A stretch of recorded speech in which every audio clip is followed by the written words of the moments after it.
الحزم بدأت في منتصف ليل البارحة مع بداية يوم 26 مارس، وحققت ولله الحمد أهدافها في أول 15 دقيقة من العملية. في 15 دقيقة عملية الحزم حققت أهدافها في 15 دقيقة، يعني ضيعت عملية الوزن نص ساعة، أما الزايدة يحتاج لها ساعة.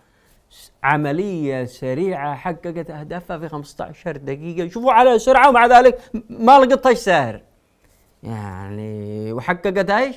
أهدافها في أول 15 دقيقة. في أول 15 دقيقة حققت أهدافها يعني. حتى ميسي ما بيحقق أهدافه في 15 دقيقة، أحيانا بتنتهي المباراة كاملة ولا يحقق هدف 90 دقيقة. ولهذا أنا رجعت أشجع ريال مدريد، خصوصا أن ريال مدريد في الفترة الأخيرة بعد المدرب ما دخلنا في الموضوع هذا، خلونا من ريال مدريد، خلونا في عيال عسيري. حققت أهدافها في 15 دقيقة، حتى عسيري نفسه بيشوف ايش مكتوب ومضنن مستغرب من كتب هذا الكلام هذا. حققت أهدافها فترة ورجع قالوا لا باقي أهداف أخرى ما قد تحققت. أهداف عاصفة الحزم عندما بدأنا 3 أهداف رئيسية. الهدف الأول هو حماية الشرعية اليمنية، والهدف الثاني كان لحظة قبل الهدف الثاني، خلينا في الهدف الأول. الهدف الأول الرئيسي وهو حماية الشرعية واستعادة الشرعية. ممكن توضح لنا أكثر، تتضح الصورة ايش المقصود باستعادة الشرعية؟ نحن عندما نتحدث عن عملية إعادة الشرعية في اليمن، فهي إعادة الشرعية لتصبح السلطة الوحيدة في اليمن، أن تصبح الحكومة اليمنية الشرعية هي من يسيطر على كامل الأراضي اليمنية بدون أي جماعات أخرى. يا سلام، وهذا هدف، هذا هدف ذهبي، هذا في زاوية 90.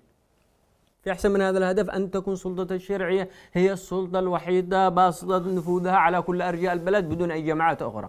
الله على هدف، هذا وطبيعي قد تحقق هذا من 6 سنوات، لأنه الهدف الأول هم بيحققوا أهدافهم في 15 دقيقة، ما بالك ب6 سنوات لو تجي تضرب 15 دقيقة في 6، الله كم أهداف قد حققوها. يعني العواجل هذه وحمروا الدنيا، هذا ما جاتش من فراغ، وراها شيء يعني. حققوا هذا الهدف الرئيسي أكيد، صح؟ هذا الهدف الرئيسي اللي جاءت العاصفة وهذا التحالف عشانه والعواجل الحمراء والخضراء وكذا ما تحققش، والكل عارف بهذا الشيء. بل صارت الشرعية طرف من ضمن الأطراف الموجودة. الحوثي سلطة أمر واقع فرضها وطرف، والانتقالي مع سلطة ومع بسط على مساحة، وطارق مع الحالة وشلته مساحة لوحدهم، والشرعية مساحة من غير السلطات الصغيرة البهارة أبو العباس الكذا، الحزام الأمني، الحزام الأصفر، الحزام كذا، هذا لوحدها، هذا سلطات صغيرة مكسرت فقط. أقول لكم من الأطراف الرئيسية صارت الشرعية فقط عندهم، اللي جاءوا من أجلها ومن استعادتها صار الطرف ربما هو الطرف الأضعف. هذا الهدف الأول. الهدف الثاني شو؟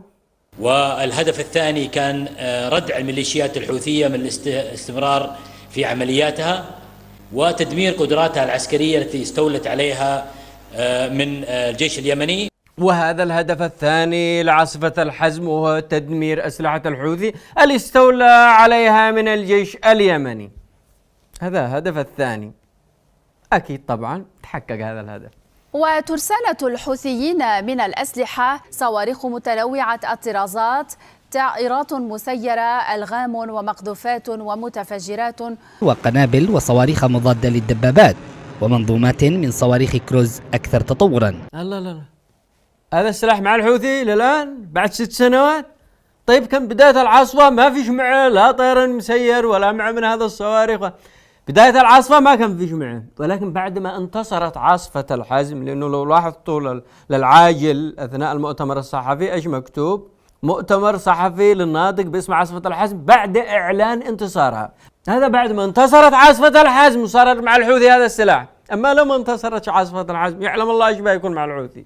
ثم كان الهدف الثالث هو منع الميليشيات الحوثية من تهديد دول الجوار، وعلى رأسهم الحدود الجنوبية للمملكة العربية السعودية. وهذا الهدف الثالث تحقق، منع أي تهديد لدول الجوار تقوم بهذا الميليشيات. منع أي تهديد مش مسموح. تقصف تهدد لا. وهذا الهدف تحقق. الثالثة أكيد صح. التهديد الذي كانت تمثله الميليشيات الحوثية لحدود المملكة العربية السعودية ودول المنطقة اليوم تلاشى تماما. استهداف الميليشيات الحوثية للسعودية، سقوط مقذوف حوثي بصالة القدوم بمطار أبها الدولي، استهداف محطة توزيع أرامكو في جدة بصاروخ مجنح، استهداف الحوثيين مواقع عسكرية واقتصادية داخل الأراضي السعودية. ميليشيات الحوثية يستهدف مدن وبلدات السعودية. الحوثيون استهدفوا وزارة الدفاع السعودية ومقر الاستخبارات العسكرية وقاعدة الملك سلمان الجوية في الرياض. استهداف مطار أبها الدولي جنوب المملكة من قبل الميليشيات الحوثية. استهدفت الصواريخ عددا من القواعد العسكرية في جيزان ونجران وعسير وخميس مشيط وأبها.